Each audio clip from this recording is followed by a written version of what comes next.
One of the most uttered myths regarding the United States is that it was founded on slavery. This statement is used to justify everything from affirmative action to federal transfer payments to low-income minorities. It's used as a scapegoat for elevated levels of black crime and for black educational underperformance. It is also a wild overstatement. Slavery was, of course, a grave moral evil. It was also common at the time of the founding. The United States did indeed tolerate slavery, and the southern states fought for the continuation of slavery during the Civil War. But virtually all countries in human history also supported slavery during that time, including African countries shipping Africans to the Americas in chains. The first European country to ban import of slaves to its colonies was Denmark in 1803.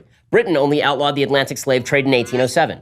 The United States passed legislation banning the new importation of slaves beginning in 1808. Britain only passed gradual abolition of slavery in 1833. Denmark abolished slavery in 1846. France in 1848, Brazil in 1851, the United States in 1862. To pretend that the United States was unique with regard to slavery would be historically ignorant. Many nations continued to practice slavery well into the 20th century. Saudi Arabia only abolished slavery in 1962. From its founding, the United States tried to come to grips with slavery and phase it out. The state of Vermont was the first sovereign state to abolish slavery in 1777. During the debate over the Declaration of Independence, Thomas Jefferson wanted to include a provision that would have condemned King George III for, quote, waging cruel war against human nature itself, violating its most sacred rights of life and liberty in the persons of a distant people who never offended him, captivating and carrying them into slavery in another hemisphere, or to incur miserable death in their transportation hither. Southern states demanded this provision be removed in return for joining the revolutionary cause. Having no choice, Jefferson removed it. The Constitution of the United States is frequently seen as enshrining slavery, but the so-called 3/5 clause was actually an attempt to do the opposite. The whole question of popular apportionment rested on whether to count slaves fully for purposes of representation. To do so would have put the slaveholding South at a significant advantage. They would have counted slaves in their population, not allowed them to vote, and then used their increased representation in order to re-enshrine slavery.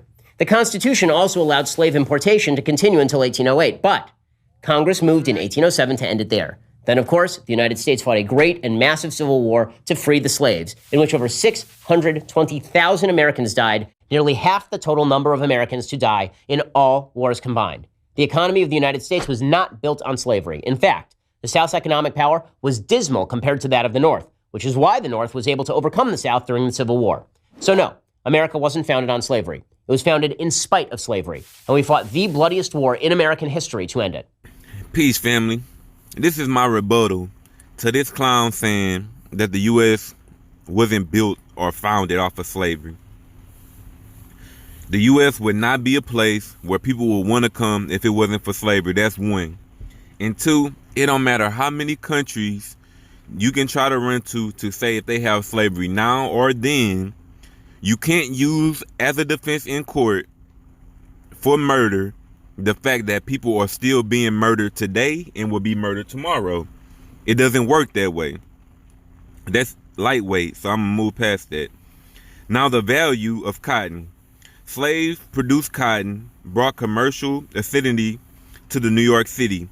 It was a driving force for territorial expansion in the Old Southwest and fostered trade between Europe and the United States, according to Gene Dattle.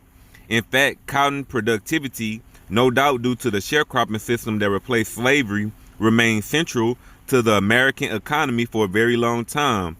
Cotton was the leading American export from 1803 to 1937, and it was based off of slavery and then sharecropping. That's easy, and there's no getting around it. And it's not only cotton, which was like the economy, the global economy system, but it's a fact that slaves were the global economy system, the global economic system. What did cotton production and slavery have to do with Great Britain? These figures are astonishing. As Dattle explains, Britain, the most powerful nation in the world, relied on slave-produced American cotton for over 80% of its essential industrial raw material. English textile mills accounted for 40% of British exports. 1/5 of Britain's 22 million people were directly or indirectly involved with cotton textiles. Cotton was a global economy. It says slaves produced 80% of its essential industrial raw material. 80%. In 1860, for an example, New England had 52% of the manufacturing establishment and 75% of the 5.14 million spindles in operation. He explained, the same goes for looms. In fact, Massachusetts alone had 30% of all spindles, and Rhode Island another 18%. Most impressively of all, New England mills consumed 283.7 million pounds of cotton, or 67% of the 422.6 million pounds of cotton used by U.S. mills in 1860s. In other words, on the eve of the Civil War, New England's economy, so fundamentally dependent upon the textile industry, was inextricably intertwined, as Bailey puts it, to the labor of the black people working as slaves in the South. So the textile and the agricultural business in the South went hand in hand. It was no difference. It was no separating them or anything. And it's one more I want to get into real quick. It's that the South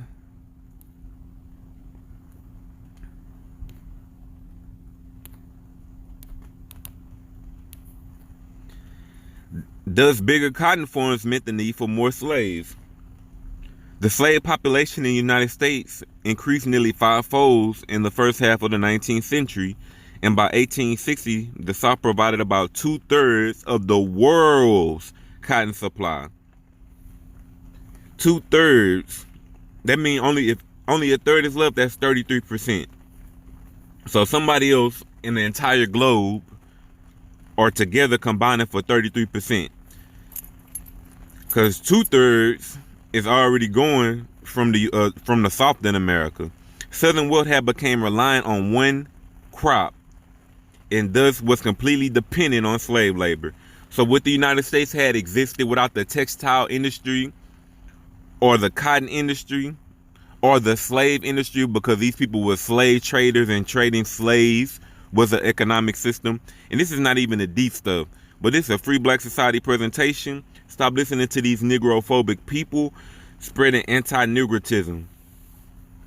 They don't really believe that black people have a nation. They don't believe that they have a gripe about their history. And they try to play you like, oh, because Arabs sold blacks into slavery, Africans sold blacks into slavery, the poor European man, woe is me, we ended slavery, even though we had the harshest system of slavery to ever existed on the planet. Even though we passed a law where we could rape black women and the kid wouldn't be free, because we raped them so much we had to make a law so the bastard offspring wouldn't even be free. But this is a Free Black Society presentation. Know your enemy. Peace.